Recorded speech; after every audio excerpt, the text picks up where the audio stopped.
झारखंड के लाखों अनुसूचित जाति यानी एससी और अन्य पिछड़ा वर्ग ओबीसी छात्रों के लिए आखिरकार एक बड़ी राहत भरी खबर सामने आई है। लंबे समय से अटकी पड़ी स्कॉलरशिप की बकाया राशि का इंतजार अब खत्म होने वाला है, क्योंकि बहुत जल्द स्टूडेंट के खाते में यह राशि ट्रांसफर कर दी जाएगी। इस मसले को लेकर कल्याण मंत्री चमरा लिंडा ने केंद्रीय राज्य मंत्री से मुलाकात कर ज्ञापन भी सौंपा है। बहरहाल, आज के इस वीडियो में हम आपको बताएंगे कि छात्रों को छात्रवृत्ति की राशि कब तक जारी की जाएगी, स्कॉलरशिप की राशि आखिर कब से रुकी हुई थी और मंत्री चमरा लिंडा के द्वारा जो ज्ञापन सौंपा गया है उसमें क्या कुछ है, और छात्रवृत्ति के मुद्दे को लेकर अब तक राज्य में क्या क्या हुआ, जानेंगे सब कुछ विस्तार से।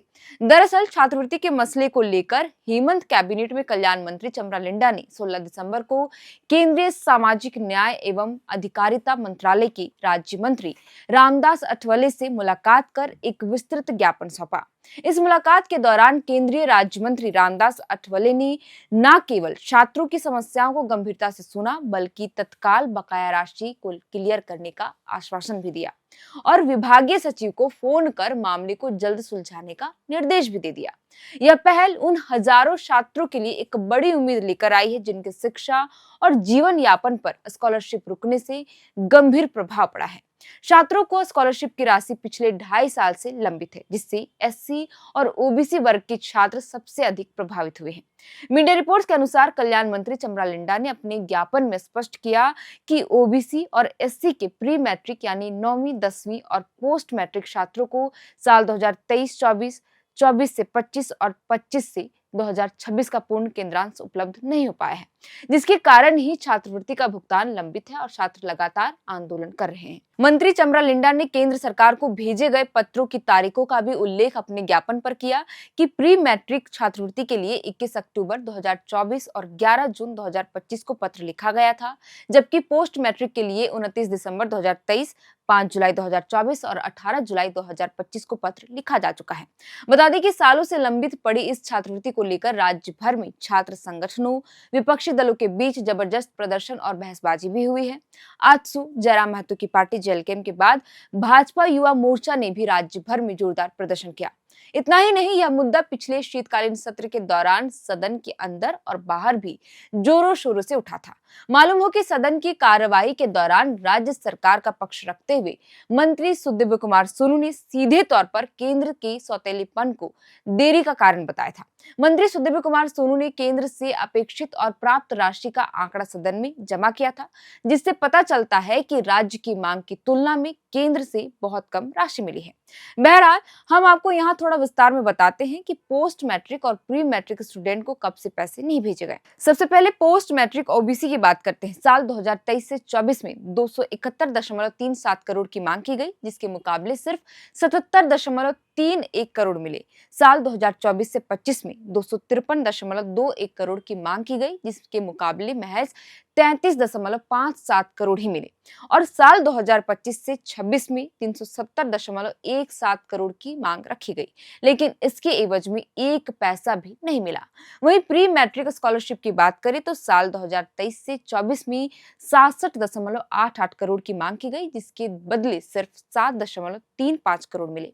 वर्ष 2024 से 25 में 66.14 करोड़ के बदले महज 11.61 करोड़ ही मिले और साल 2025 से 26 के लिए 45.91 करोड़ की मांग रखी गई, लेकिन सिर्फ 3.95 करोड़ ही मिले। बता दें कि इन आंकड़ों को पेश करते हुए राज्य सरकार ने यह स्पष्ट करने की कोशिश की कि केंद्रांश नहीं मिलने के कारण ही छात्रवृत्ति की राशि भेजने में देरी हो रही है और यह जिम्मेदारी केंद्र सरकार की है। वहीं मंत्री सुदिव्य कुमार सोनू के बयान पर नेता प्रतिपक्ष बाबूलाल मरांडी ने तीखा हमला बोलते हुए मौजूदा सरकार पर ठगने का आरोप भी लगाया था। उस दौरान बाबूलाल मरांडी ने कहा था कि सरकार की निष्क्रियता के चलते छात्रों को पिछले 2 वर्षों से छात्रवृत्ति नहीं मिल रही है। उन्होंने कई भावनात्मक उदाहरण भी दिए, जैसे कि कुछ बच्चे होटल में थाली धो रहे हैं या डिलीवरी बॉय का काम कर रहे हैं, जबकि कई गरीब तबके के छात्रों ने पढ़ाई ही छोड़ दी है या कर्ज लेकर पढ़ रहे हैं। बाबूलाल मरांडी ने यह भी आरोप लगाया था कि सरकार भले ही नौजवानों और छात्रों के लिए होने का दावा करे, लेकिन हकीकत यह है कि इस सरकार में सबसे अधिक नौजवानों को ठगा जा रहा है। बहरहाल, छात्रवृत्ति की राशि समय पर जारी न होने से राज्य के गरीब और ग्रामीण छात्रों पर इसका सबसे अधिक प्रभाव पड़ रहा है।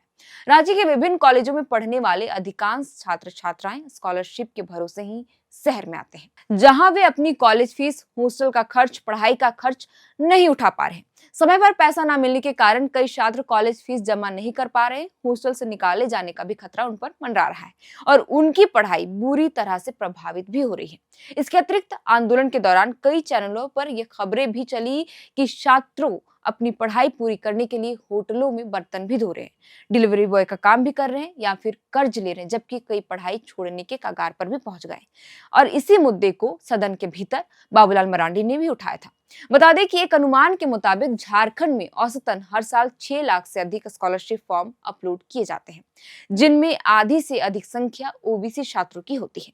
करीब 1 लाख ओबीसी छात्र ऐसे हैं जिनको साल 2023 से 24 की छात्रवृत्ति राशि नहीं मिली है, जबकि लगभग 3 लाख ओबीसी छात्रों को साल 2024 से 25 की छात्रवृत्ति का इंतजार अभी भी है। बताते चले कि यह योजना 29 अगस्त 2022 को जारी नियमावली के तहत शुरू की गई थी, जिसका मुख्य उद्देश्य पिछड़ा वर्ग के छात्र छात्राओं की पोस्ट मैट्रिक शिक्षा में भागीदारी बढ़ाना और उन्हें वित्तीय सहायता प्रदान करना और शिक्षा के लिए प्रोत्साहित करना था।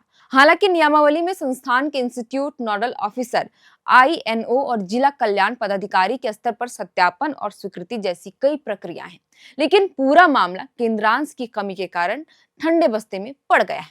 बहरहाल, कल्याण मंत्री चमरा लिंडा और केंद्रीय राज्य मंत्री रामदास आठवले की मुलाकात के बाद अब स्कॉलरशिप की राशि जल्द ही छात्रों के खातों में भेजे जाने की संभावना तेज हो गई है। केंद्रीय मंत्री के निर्देश के बाद विभागीय प्रक्रिया में तेजी आने की अब उम्मीद जगी है। अब यह देखना बेहद दिलचस्प होगा कि क्या नए साल में लाखों छात्रों को उनकी बहुप्रतीक्षित छात्रवृत्ति की राशि का सौगात उन्हें मिलता है या नहीं। बता दें कि अगर यह राशि छात्रों को मिल जाती है तो इससे न केवल छात्रों की रुकी हुई पढ़ाई फिर से पटरी पर आएगी, बल्कि उन्हें कर्ज और मजबूरी में किए जा रहे कामों से भी छुटकारा मिल जाएगा। आपको क्या लगता है, नए साल में छात्रों को सौगात मिलेगी या नहीं? हमें कमेंट कर जरूर बताइएगा। साथ ही इस पूरे खबर पर आप क्या सोचते हैं यह भी हमें कमेंट कर जरूर बताइएगा। फिलहाल के लिए इस वीडियो में इतना ही। आप देख रहे थे एयर नाउ। हमारा नाम है शरतन। बहुत बहुत शुक्रिया।